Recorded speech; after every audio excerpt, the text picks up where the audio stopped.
Assalamualaikum warahmatullahi wabarakatuh. My name is Nurul Nasa binti Zalias, Nomomatic 269791. I will present about Shariah issue in Sukuk Musyarakah in Malaysia.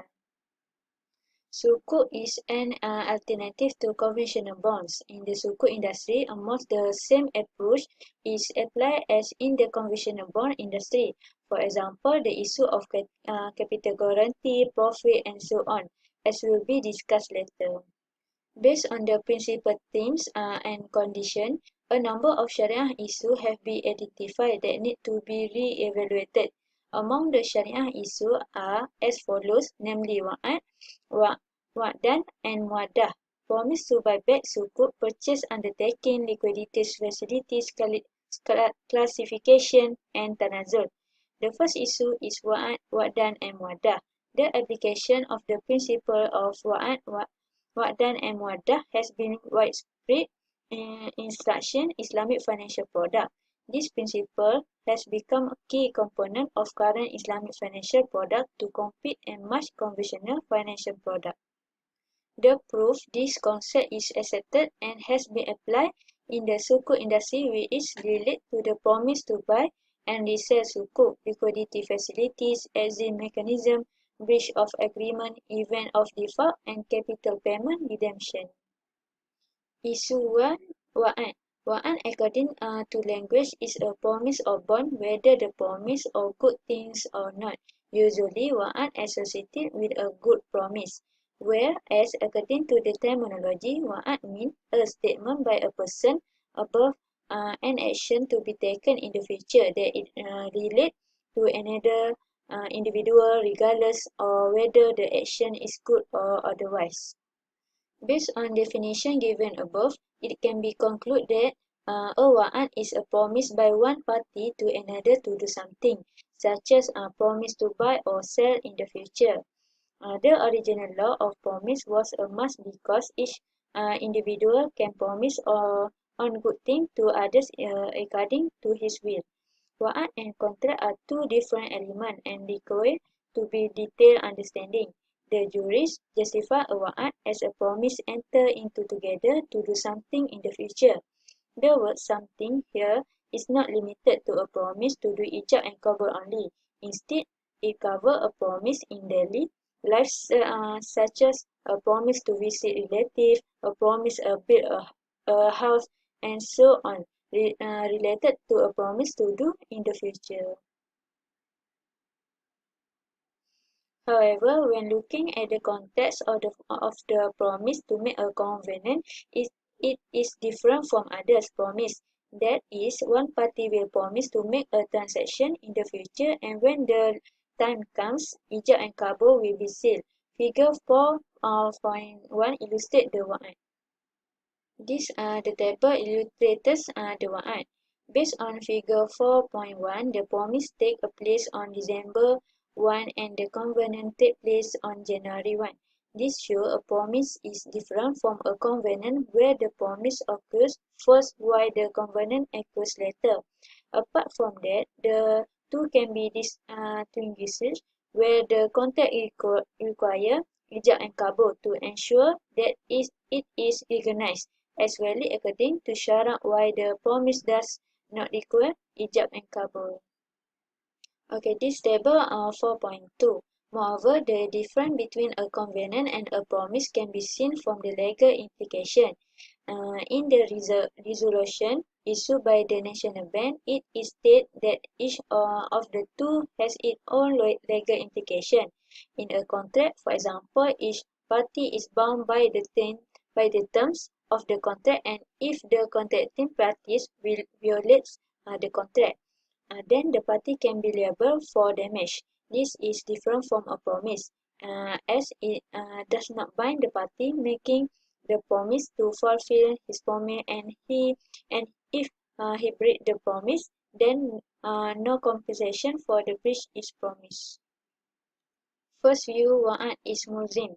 In the Quran, many hadiths mention the obligation to fulfill promise about promise, the punishment of people who do not fulfill promise, and so on. In the Quran, Allah SAW said, which means or you will believe. Why do you say what you do not do? Greed is the hater in the sight of Allah. You say what you do not do. Surah Al-Asaf ayat 2. In the verse, it is stated that Allah is very angry with those who do not fulfill His promise, and it is forbidden to break His promise, and His law is a great sin. In the discussion of the juries regarding the obligation to fulfill a promise, wa'ad can be concluded into three conditions. Namely, wa'ad must be fulfilled absolutely, and wa'ad must be fulfilled if it is based on a condition, and it is fulfilled and mulzim is conditional even if it's not fulfilled. Okay, so 2. Sukuk classification trenching. Classification trenching means part of deduction of a sitting. It is one of the credit enhancement method applied in the bond and sukuk market. This classification occurs when two or more investors agree to take different risks based on mutually agreed rate setting. Classification method. The classification technique is applied in a descending manner, waterfall effect. That is, in the distribution of revenue, the parties in the upper group will be given priority over the lower group. Figure 4.6 show the revenue stream. Based on figure 4.6, revenue streams are distributed according to priority.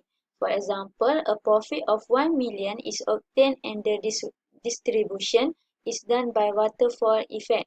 Class 1 will earn 500,000 first, while the balance will be given to Class 2 of 400,000, and the balance will be obtained by Class 3. Figure 4.6 clearly shows that class level difference give different implications to each of these partner levels. Among the elements measured in the level determination are based on the capital contributed, the risk accepted, and the difference in expected returns. The type of classification can be divided into several methods, either senior or mezzanine, or junior or class A or B or C or D, according to the suitability of the enterprise. For example, investors share in a contract to build a shop lot. Each partner contributed capital and each given own classification of either A or B or C. Class determination is based on the amount of capital contributed. The distribution of profit and loss is given according to class priority. Okay, the conclusion is partnership policy form agreement and trust between partners. In this principle, it emphasizes the principle of trust, justice, trust, responsibility, and cooperation in developing an enterprise. Basically, the scholars have discussed in detail the principle of Musyarakah, although there are differences of opinion among them. But the authority of the argument is based on the evidence of Al-Quran and Al-Sunnah. In Ijma' state the necessity of the principle of Musyarakah in bermuamalah, but there is disagreement in how to apply the principle. Although the juries are different in opinion on branch matters, it actually provides impact and convenience in using an instrument dynamically and in accordance with the current situation.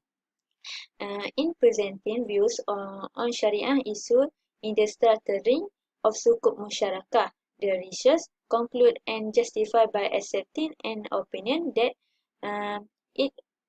is more in line with the current uruf tijari. In addition, it can give strength to Musyarakah Sukuk product to be more competitive in competing with conventional market products. I think that's all from me, and thank you everyone for watching this video. Stay safe everyone. Bye.